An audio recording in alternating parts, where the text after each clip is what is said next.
I'm John Wilson. Welcome to Owned and Operated. Twice a week, we talk about home service businesses, and if you're a home service entrepreneur, then this is going to be the show for you. We talk about our own business in residential plumbing, HVAC, and electric, and we also talk about business models that we just find interesting. Let's get into it.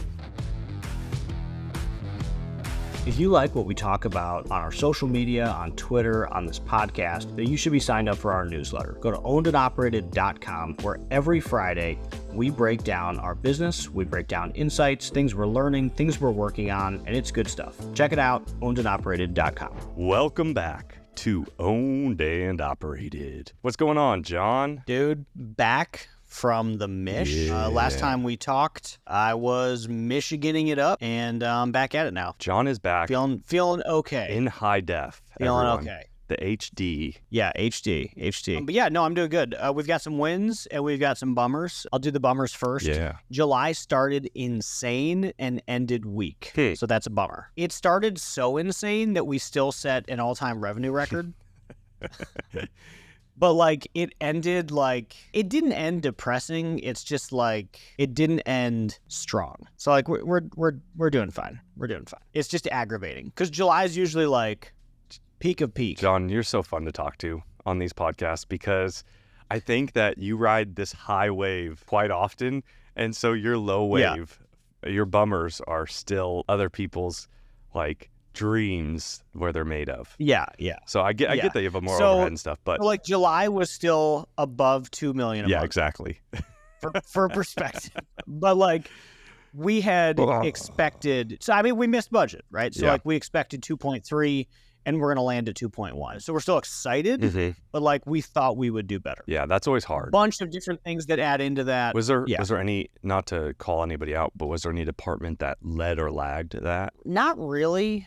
And that was a part of the frustrating part is it was across the board, little bit of a drop. Yeah. So, HVAC got a little cooler. This week is hot again, so we're starting to see some movement. Because we hit that same lag in HVAC. But we were backwards. We had a really slow start to July, and then our end of July, even with that kind of colder weather, just completely boomed. Yeah, no, we're definitely working hard right now. Whereas in the first part of July, we didn't feel like we were working hard at all to throw some pretty big numbers up on the board. Right now, we feel like we're working pretty hard. So we're dropping. We have the inside sales team doing rehash, and they're keeping our guys busy. We're in code red some days, which means there's availability tomorrow. For an install crew. So what that means is we start doing discounts of varying degrees depending on how far unbooked we are. But HVAC's still been really steady. It's still July. Yeah. So where we've actually seen the weakness has been plumbing and electric. So HVAC's been doing fine. Yeah, and so that's your lows. What are the big wins? Where are the highs at? I have two big wins. The first big win, we've been talking to the internet for 4 years now. And sharing our journey from 3 million to 26 this year over the past 36 months. Obviously, a lot going on there. And a lot of people have asked, why do you do this? And that was a good question. Yeah, I really don't know. And my first actual good use case for all of this time, except for the fun stuff, I love getting to meet people and I think it's fun. But the first actual use case for how this benefits my core business happened in the last week. A lot of comments are why are you sharing this on the internet? What if your competitors listen or read? And I'm here to tell you that they do listen and they do read. I see their emails on our newsletter. And I think that's great. And I'm not bothered by it at all. I think it's kind of funny. But my first actual use case was through our media and through all of our sharing of content. We put up a director of sales position last Thursday at 4 p.m. And within about 48 hours, we had 250 applicants. A huge majority coming through our media channels of my personal LinkedIn, my Twitter, our newsletter responses. It was absolutely insane. The quality of candidate was out of a dream, where you get people that know exactly how to solve the exact problems that we have. And it was incredible. So it was that was a big win for me. Because we talked about this literally last week on the podcast, and we filled the seat. That's really cool. I'm not surprised because I know we thought it would take 2 months to recruit that position. So when we got in the first 2 days, over a dozen, this person actually could perform this role at a high level. Yeah, we really didn't even know what to think. Because we were preparing to engage recruiters. We were going through this is going to be a journey. Yeah. And it wasn't. Yeah, but I'm not surprised only because when we talked to Tommy Mello, that was his same kind of reaction was most of the Yeah. people already subscribe to me who we hire. And same with Yeah. Reliant Air down in Austin, Texas. Their pool is always full. And why? Because of their media arm. And so they're like media seems to be a great avenue for generating talent. But that is cool that it's actually come to fruition. Yeah, like we made a director level hire, and we had, I mean, obviously hundreds of applications, but we had a large number of them were eligible hires. I mean, really just crazy. So that's obviously a huge win, big step for the business, and we're really excited about that. My second big win is we talked about sewer lining, and we just bought this equipment, and we sold we sold 4 linings in the first week and a half, basically, and pretty much covered the retail cost of the equipment. I love that because I love new toys and new equipment. So that's super cool. And I want one. I was showing everybody in the office what it is and why I want one, but not going to do it yet. Going to do it soon. Do it. I know. It looks so fun. It looks so cool. Man, that is awesome that you were able to hire that quickly. Like, especially a really talented candidate. I was talking with a bunch of other podcasters and social media influencers the other day through a different group and different means. Nobody was very impressed with with my resume here. So it makes me feel better that I could live vicariously through you, since all the YouTube kids weren't impressed with our podcast, mostly me. But the fact that that you are actually getting value from it makes me feel good. Well, I think what I found that people liked, and you probably get this too, and this actually, it comes up a lot. So anytime I'm interviewing someone who's basically non-technical, sometimes it happens with technicians as well. People do research in the company. They find my socials, they find the podcast, and they listen. So it is very normal for a candidate to walk in and have questions about what they heard on the show. What that has also added is people highly value the transparency. Yeah. Like, they get it. They know it's not a mystery of how John thinks. It's not a mystery of where we're going. Like, we're pretty out there. So, but people like that a lot. My problem is when people, they look at my name, it happens to be a world famous actor who's been on Joe Rogan / Babass. Hold on. That isn't you? That's not you that wrote that book? It's not me that wrote The Terminal. This whole time? Yeah, I this didn't. Whole time, I'm not a Navy SEAL, Green Beret, whatever that guy is, but much, bald hair. I thought it was you, man. I still get LinkedIn messages, people thinking that I'm him, and I can tell you, You I'm should not. lean into it. Start a consulting business. How to write a book. So, if you are not following our Facebook group, you should definitely join our Facebook group. We get a lot of good conversation in there, and the question... Boy, it just crossed 400 members. 400. I think we're only 90 days into it, maybe. We started in March or April, and we're at 400. And I think the thing that I like the most about it versus a lot of these other groups I'm in, it is some of these groups I didn't even know. Like, Facebook groups can really be a cesspool. Exactly. Where it's a bunch of like whatever, but like, yeah, these are, everyone owns something.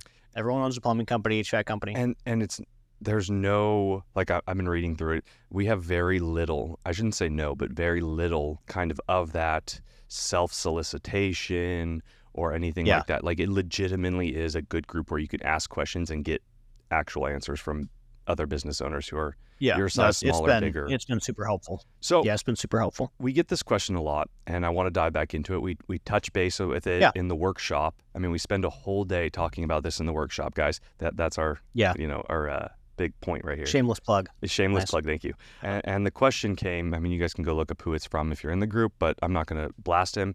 It was just saying, hey, I'm a one-man operation.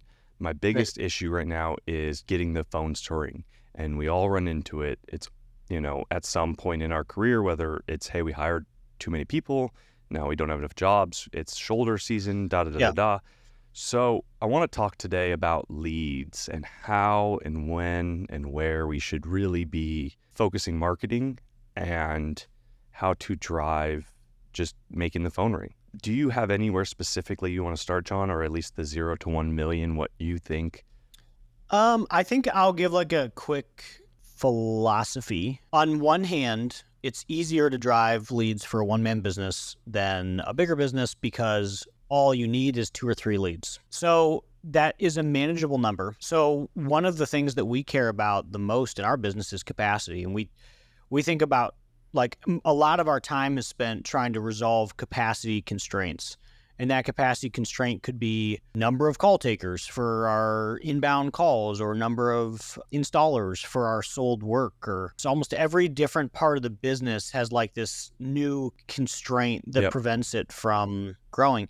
And having too few people is a big constraint. I personally find it much more difficult to drive leads for one person than 3. Because the issue is like, what happens if someone's sick? What happens if they're on vacation? Like, you need capacity. Like, you need to be able to overflow. And if you're just one guy, then if you sell a job, then you don't need leads tomorrow. But then the next day you need leads. And then you sell something. So then you don't need leads the next day.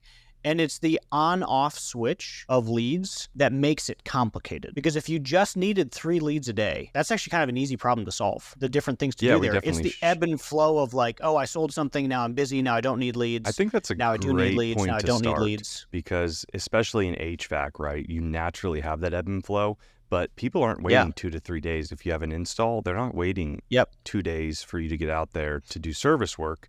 Which then leads to another install. So you're actually, we had this issue before we separated our crews, is that we were shooting ourselves in the foot tomorrow to solve today's capacity, which is something you naturally do, I think as your business progresses. So, I mean, I think that's the first problem to solve even before you have leads, is making sure, I've said this before, that you have that capacity resolving plan, whether that be subs for install. You're going to sub out all packaging to installs. You find that person, they're going to do all the ductwork, sub install, et cetera, or you hire out for that position, because you can't do both at the same time. Or like how you think about the type of work you accept. And this is where I see people make the most mistakes. We are actively making this mistake, by the way. Yeah. I mean, I get it. Well, so we have a commercial job that we are actively, I know we shouldn't be taking, but we are doing it because it's going to hit in November or late October, which is our shoulder. Oh my God, yeah. So you're going to, this is the worst. You guys are going to hear about this. Okay. We'll refer back. This is the worst. I hate this. You guys are going to be so mad. Right, I'm going to be mad at me, but sorry, sidetrack. Yeah. But the idea here is like what I usually see happen in these smaller companies is the owner doesn't have leads for a day, or he's concerned about his shoulder season, like you just said. So they grab a new construction project. They grab a month-long whatever, and then that project ends, and suddenly they're desperate for leads again. I think the point that I'm trying to make here, let's determine if you actually have a leads problem, or if the way you're running your business sucks.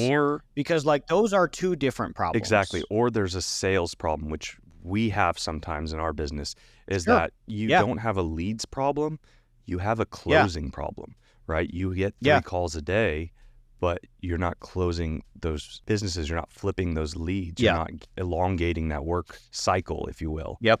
So it could be a sales issue, you don't have your sales right, you actually have a leads issue, or you have a capacity issue and it's an on and off switch. I would actually say the big challenge that I would put out there, 9 out of 10 times, you do not have a leads problem. My guess is that you don't. Or the way you run your sales process or the way you fill your time creates a capacity constraint, so you have an ebb and flow. Because if all you have to do every day is get 3 leads, that is an achievable problem. Like, you can do that. The issue is when you need 3 on Monday, 1 on Tuesday, 4 on Wednesday. That is hard. For this, though, I think that for this episode and for the listeners, I think we should dig into, hey, you have your capacity constraint covered, right? Because everyone's going to listen to this, and then my feeling is that you're still going to believe. And they're going to go take a month-long new construction job and be mad in a month that there's no lead. They're still going to say they have a lead problem. Still going to do something dumb. So I think that, what solves not an ebb and flow issue, though? Fixing the problem actually solves the problem, John. You know what else solves the problem? Just getting way too many leads. If you don't stop the behavior that got you into the situation in the first place, if you're still taking a month-long new construction job because you can't get your head out of your butt and just think for a second that, hey, this is a problem, more leads will break you because you aren't solving the problem. The underlying issue, Yeah, and the underlying issue is your scheduling.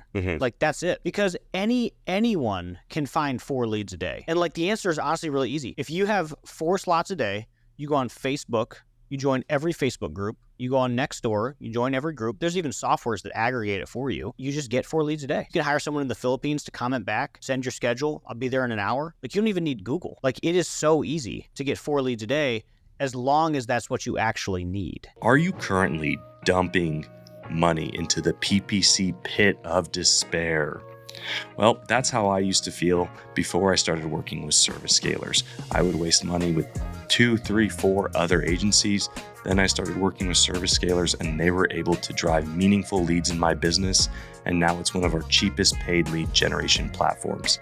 They specialize in PPC, SEO, and LSA management. So if you're looking to increase meaningful leads in any of those areas, I would give them a shout out and see what they can do for you. I think that it's best to focus on that just for this scenario. No, because I'm going to be stubborn. I know. I know that that's the right answer. I just think that this would be more valuable talking about actually driving leads. Like what would you do at the 0 to 1 and then 1 to 3 at 3 to 5? Yeah. And so I think you kind of hit the nail on the head for the 1 to 3. For anyone listening who's below 1 million, like the actual answer and what I answered in that Facebook post was pound pavement. Start hitting all of the groups, all the Facebook groups, and you'll see new construction wherever you're from, Los Angeles or contractors Los Angeles or need work Los Angeles, household work. New to Los Angeles, you can even find people who are new to the area. I think that's a great place to start. Nextdoor, hey, we have an opening today. We're doing this special group of people who are homeowners. One that we like is HOAs. So one of our big strategies, which we're happy to talk about next year, is next summer, like the opening pool parties, we are actively planning on sponsoring every neighborhood pool party in the area. And it costs like $300 in drinks and food. It's nothing. And you get 15 minutes to talk and say, and we use like 2. We say, hey, this is who we are. This is what we do. We love your neighborhood. Have a party on us. And we drive 5 to 6 leads from that in the short term. And then in the long term, who knows how many. But point being is really hitting all of these groups. Online groups are the best. And then actually going and making sure you're part of your BNI or your local networking groups, having them put out blasts for you or email blasts asking. Do you think I'm missing anything there, John? Door to door. That's some balls right there. Excuse the terminology, but whatever that's some bravery, if you will.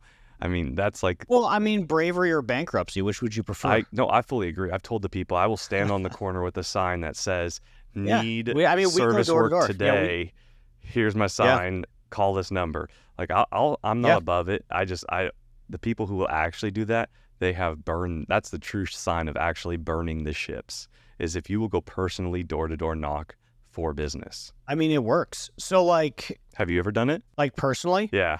No, I haven't. I haven't either. I get too nervous. So we have a team. We have a team of canvassers. The way I would be thinking about this, I'm gonna hit behavior and then I'm gonna go to leads. Okay. Deal.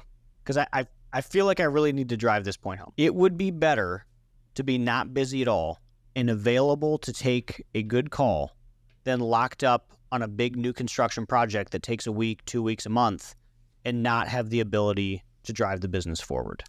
It would be better. And because if you can be available when the water heater calls, you will make more doing one job a week than you will make in 2 weeks on a new construction project. And for everyone out there who thinks that we're just talking like this is actually how business is conducted, in the sense that, for example, we had an opportunity to do some new construction at like $1,800-$1,900 a drop in slab, and to keep our plumbers busy, 2 plumbers, 10 days at making, I think it was like $1,200 to $1,500 a day for the company each.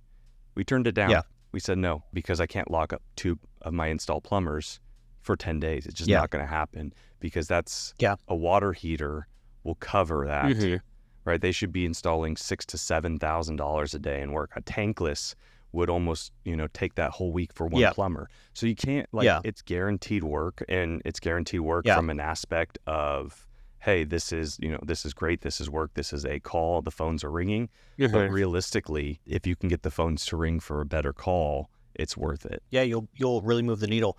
So stop thinking in terms of busy and start thinking in terms of maximized. Because if you're thinking busy, like, oh man, I got to keep busy, then you're going to take those crappy projects. But if you're thinking about how do I actually make the most, or how do I maximize the day or the week or whatever, you're going to focus on the right stuff. And the reason that's especially important, that behavior and like thinking about, oh, I can take 2 calls a day or 3 calls a day at all time, and I'll never go below that. Because if you nail that, then lead flow gets really easy. Because if you're only being busy, then you're not going to do the activities that you need to do to get the leads that are easy to get. You actually can just go door to door. Like our door to door people do book calls. They book like 4 calls a day each.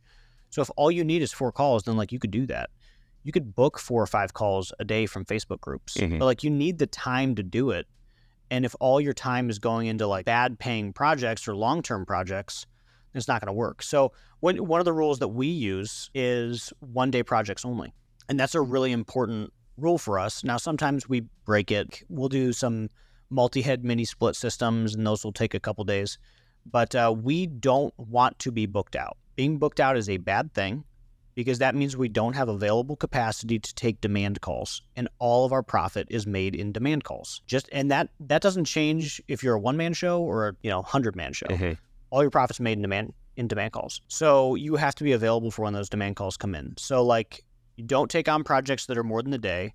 And then what that lets you do is that lets you maximize your capacity. So you can always have room for 2 or 3 calls plus whatever you sell. Maybe you bring in a sub, you bring in another guy. So the behavior is to me the most important thing, because after you nail down behavior and scheduling, it's not complicated. You just go door to door. Like how fast of an impact do you need to make? If the schedule is empty today, then you have time. Go knock on a door. If your schedule is empty tomorrow, do Facebook groups, because that probably takes 24 hours. If it's next week, like let's work on Google. But like those 3 things should be enough. I don't even think it's worth doing paid advertising at all until you figure out your behavior, scheduling, and capacity problems. Because all you're going to do is you're going to pay for LSA leads, and you're not going to have the openings to run them because you're going to be on some 2-week project. Well, also, I don't think that you'll get those LSA calls. So I think my advice in this post specifically was don't focus on LSA and GMB paid strategy until you reach a certain threshold of reviews. Yeah, it's 100 reviews usually. I mean, I put about 50, 60 is when we start to see calls show up for LSA on our GMBs. But realistically, if you're, newer at this, you're at 26, 30 reviews, it's not going to pan out. The PPC is not going to work. The LSA isn't going to be put in front of enough customers. Because you're juxtaposed against another company who has 2.6 thousand.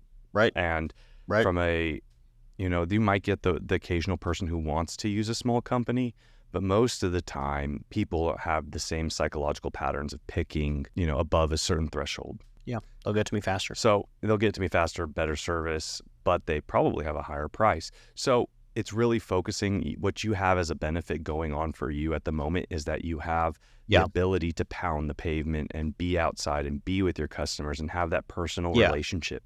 So I like to look at it from... And you don't have that unless you leave yourself open to opportunities. Correct. And don't take jobs that are longer than a day. I'd also refrain from paying a bunch of people early on. I know like that's a big pitfall that even I fell into is, we love service scalers. I mean, I love service scalers. I use them.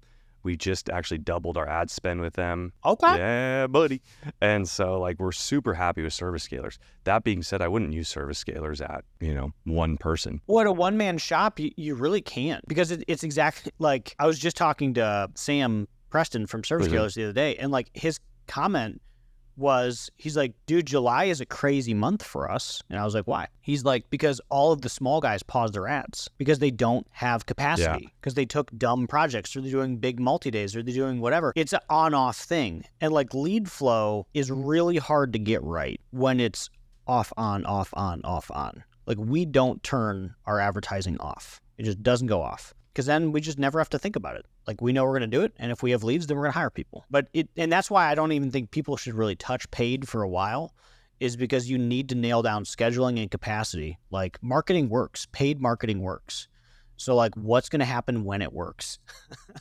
Like, are you going to be able to handle it? Actual question. Yeah, and that like you said reverberates throughout the entire organization. Do you have enough people to take all the calls? Do you have enough people to then do the service? Do you have enough people to do the install? Do you pick up the phone? So making sure with the leads, I mean, I think paid is great. LSA is great.